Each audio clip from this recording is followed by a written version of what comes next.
그 중국과 관련해서는 이제 정치적인 이유 때문에 미국이나 영국 언론들이 중국에 대한 경제 불안감을 좀 부추기지 않나 좀 그런 생각도 저는 약간 들 정도로 아주 뭐 굉장히 기사들이 대단하더라고요. 중국권 망할 것처럼 이렇게 막 하던데 뭐 어떻게 보세요? 중국은? 며칠 전에 예. 한 세미나 같은 거 예. 제가 먼저 발표하고 나중에 전병석 아, 교수가 정선 소장님. 예. 예, 그분이 중국에 대해서 누구보다 많이 그렇죠. 아시는 분이죠. 예.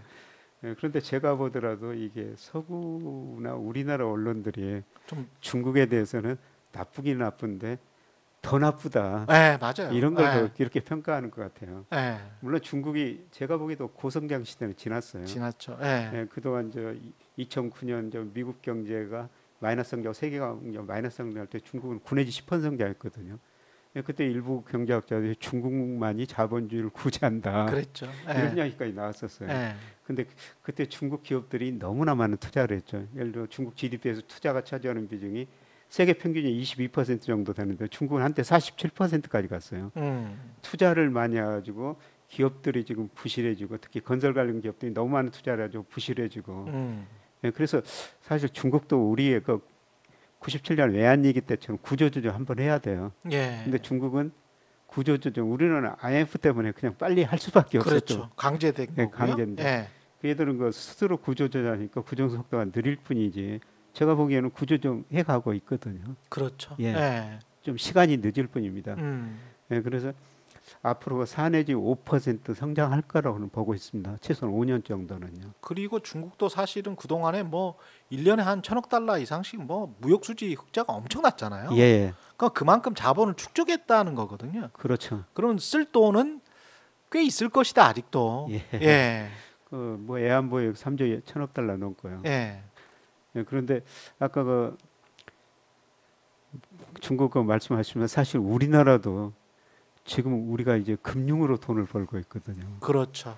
예, 우리나라 최근 1월에서 그 10월까지 국제 수지가 발표됐는데요. 예. 그 경상수지 흑자 내용을 보면은 우리 상품 수지 흑자는 한 190억 달러 돼요. 예, 그런데 투자 소득 수지라고 그러는데요. 예. 우리가 이자 해외에서 소득 그 배당을 받아오거든요. 배당받은 소확개미들. 예, 예. 예. 그게 296억 달러입니다. 이야, 190억 달러 대 296억 달러. 예. 그러니까 우리가 지금은 무역보다는 금융으로 돈을 벌고 있는 거예요. 우리가 이제 우리가 그때 그렇게 바람하지 않았던 10년 전, 20년 전에 바람하지 않았던 금융 선진국. 예. 예. 그러니까 이제 경상수지가 흑자가 되고 예. 무역 수지가 좀 쪼그라드는 예. 예, 그런 나라가 되는 거군요. 예. 그러니까 우리가 98년 외환위기를 겪으면서 기업 투자가 줄어들면서 저축이 투자보다 많으니까요. 예. 경상수지가 계속 흑자 났거든요. 그래서 98년부터 작년까지 1조 한 300억 달러 경상수 흑자 났어요. 예. 그것 가지고 우리가 해외 직접 투자하고 증권 투자를 했죠. 예. 예, 그러니까 이자 배당 수도 계속 들은 거예요. 중국도 마찬가지라는 거예요. 그렇죠. 중국도 경상수지 흑자가 엄청나게 나는 나라입니다. 그렇죠. 예, 그 돈 가지고 중국도 해외 직접 투자하고 증권 투자한 겁니다. 예를 들어서 미 국채 중국이 얼마나 많이 가지고 있습니까? 그렇죠. 많이 가지고 있다 지금 줄이고 있습니다. 예. 중국도 마찬가지로 해외에서 이자 배당 수도 계속 들어오는 나라라는 그렇죠. 겁니다. 예.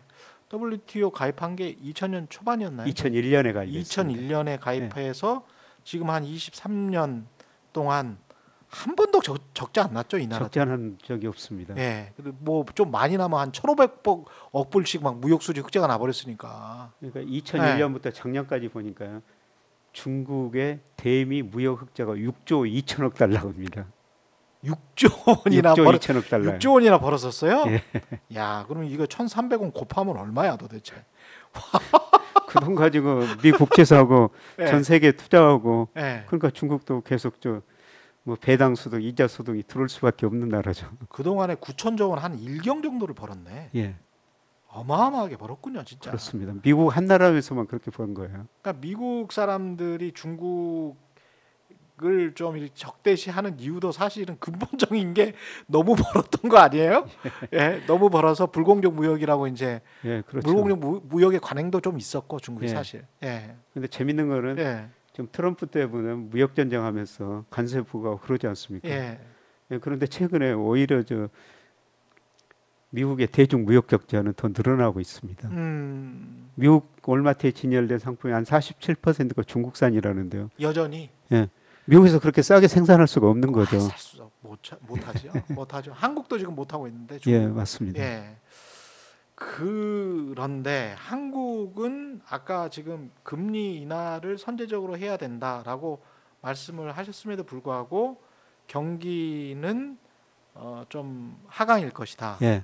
반도체랄지 수출은 좀 좋아지는데도 불구하고 경기가 그렇게 좋지는 않을 것이라고 예상하시는 이유는 뭘까요? 그러니까 구조적인 거하고 우리가 사이클적인 요인을 구분해야 되거든요. 예, 제가 지금까지 주로 말씀드린 것은 구조적인 문제예요. 예. 우리 잠재 성장률 결정한 게 노동 자본 생산성인데 노동 감소, 자본 수탁 별로 안 늘어난다. 생산성 하루아침에 늘어나는 게 없거든요. 그렇죠. 구조적으로 우리나라 잠재성에 2%, 1% 진입한다는 거고요. 예, 그다음에 이제 사이클적으로 말하면 내년에는 어느 정도 경기 회복 국면입니다.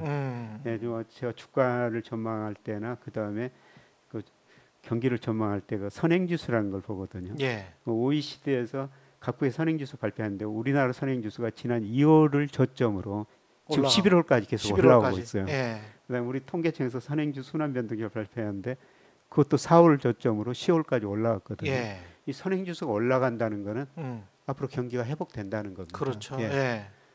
근데 경기의 회복 요인을 보면은 올해 우리 GDP 성장률 보통 1.4인데 내년에 한국은 2.1로 전망하고 있거든요. 근데 소비는 별로 안 증가합니다. GDP 성장률보다 좀 낮을 거라는 거죠. 그러니까 수출은 증가하는데 소비는 별로 안 증가한다. 예. 근데 수출 쪽에서도 그동안 제일 부진했던 게 반도체. 국가별로 보면은 중국이었어요. 그렇겠죠. 예. 그런데 10월, 11월 수출 통계 보니까요. 그래도 반도체가 중국으로 수출이 증가하고 있습니다. 그래서 아마 내년 우리 경제가 2% 성장하는데 주로 수출 때문에 그렇게 성장한다 이렇게 보시면 될 것 같습니다. 근데 국내 경기 체감 경기는 그렇게 좋지는 않겠네요. 그러면. 그렇죠. 예. 내수가 증가해야지 체감 경기가 좋아질 텐데 예. 과거에는 그 수출이 증가하면 낙수 효과로 그래가지고 수출에서 번 돈을 뭐 소비도 하고 투자도 그렇죠. 하고 내수가 좋아졌는데요. 예. 수출이 그만큼 더 좋아질 가능성도 낮고 또 가계부채가 아직도 높은 수준에 있기 때문에 소비는 그렇게 늘어나지 않을 것 같습니다. 내수는 별로 올해보다는 조금 더 좋아진다. 그 우리가 코스피 같은 경우는 수출 대기업 위주로 지금 돼 있기 때문에 그나마 코스피는 인덱스로 봤을 때는 지수 자체는 상당히 좀 상승할 가능성이 있겠습니다. 수출 대기업이 괜찮아지면. 예, 그렇죠. 예. 뭐 예를 들어서 최근에 그 반도체 경기 좋아진다 이런 보도가 나오는데, 그래서 삼성전자가 시가총액 거의 20% 차지하고 있으니까요. 그렇죠. 삼성전자 주가가 오르면 주가지수 오르죠. 예. 차별화일 거라는 겁니다. 삼성전자나 현대차 다 수출 대기업이니까요. 올해보다 내년 그 주가지수가 더 높이는 높을 겁니다. 근데 아직 뭐 대세 상승 뭐 이런 거는 아직 아닌 것 같고요. 우리가 뭐 3,300 뭐 우선 3,000 넘고 지난 고점 3,300을 넘어야지 뭐 대세 상승이라고 할 수가 있죠. 근데 내년에 그런 상승 정도는 아니고요. 전반적으로 올해도 우리 코스피가 박스권입니다만 내년에도 올해보다 수준 자체는 평균 주가는 올라가면서 거기에서 또 왔다 갔다 하는 그렇게 예상이 되는데요. 경제적으로는 이 구조적인 문제를 어떻게 해결하느냐 그거는 또 이제 정부나 정치의 영역이고 사이클은 이제 경기가 변동하는 거니까 시장의 영역이고 시장의 영역에서는 사이클상 내년에는 그래도 많이 떨어졌기 때문에 반도체 수출이나 이런 것들이 기저효과도 분명히 있을 것이다. 그런 말씀이시죠. 그 지금 쭉 말씀하시는 것에서 우리가 투자 아이디어나 이런 것들을 문득문득 얻어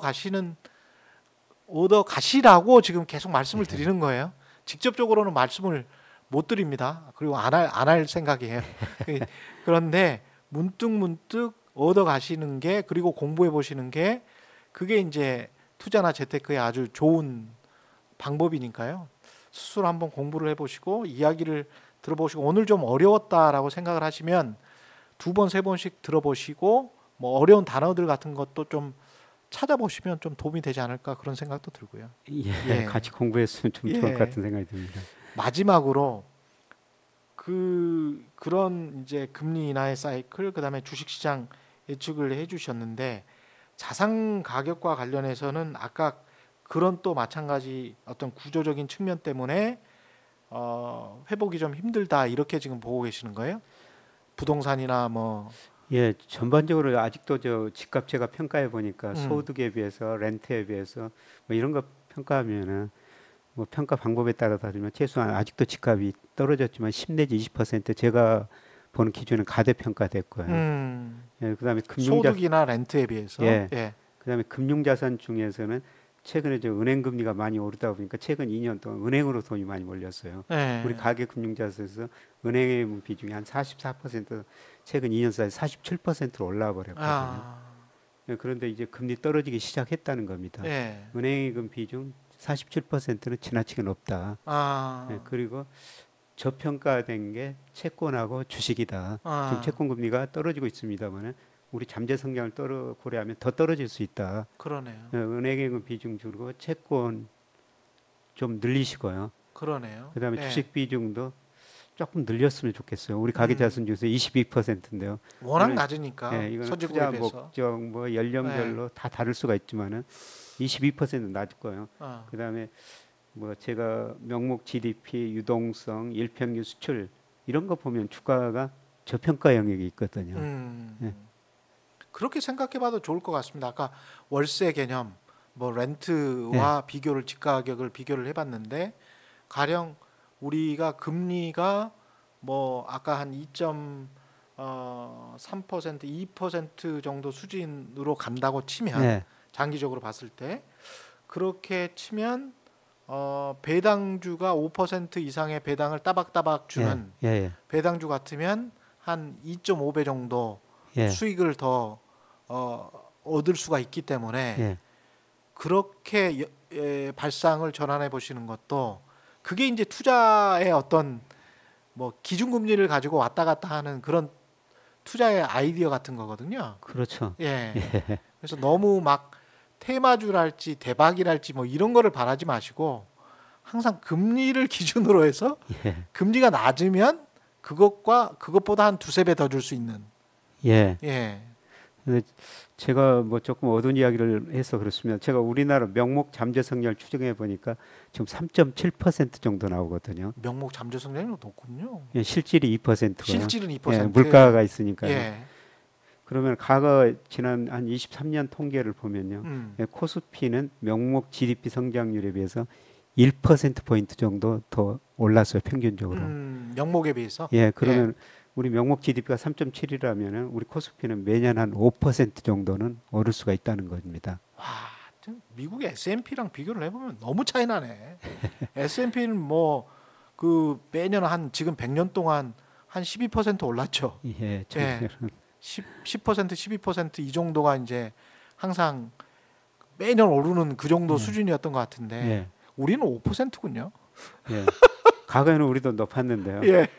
근데 우리 국민연금이 전문가들이 운영하지 않습니까? 그런데 2000년에부터 작년까지 국민연금 연평균 수익률이 5.6%, 우리 명목 GDP 성장률 5.6%. 그 전문가들을 운영하도 똑같이 운영했다는 겁니다. 그러니까 제가 이런 말씀을 드리는 거는 우리 명목 잠재 성장률 과거보다 성장률이 낮아지니까 모든 자산에서 기대치를 좀 낮추고 기대치를 낮춰라. 그것도 진짜 중요한 말씀하셨습니다. 성장률이 낮아지니까 기대치를 낮추고 투자를 하시라. 그러면 마음이 편하죠. 1년에 뭐 5%, 6% 내면은 훌륭한 거죠. 훌륭한 거라는 겁니다. 근데 훌륭하다라고 전혀 생각 안 하시죠? 속으로는. 근데 실제로는 잠재 성장률이랄지 앞으로의 기준금리랄지 이런 걸 생각해 보면 훌륭한 거다. 5% 수익률이면 잘한 거예요. 그리고 5%를 복리로 따지고 멀리 보면요, 돈이 많이 불어납니다. 그렇죠. 그리고 금리가 낮고 인플레이션이 잡혔고 그리고 성장률이 낮다면 그러면 5%가 어디야? 그렇죠. 이렇게 생각을 바꿔야 되는데. 2배 먹을래? 뭐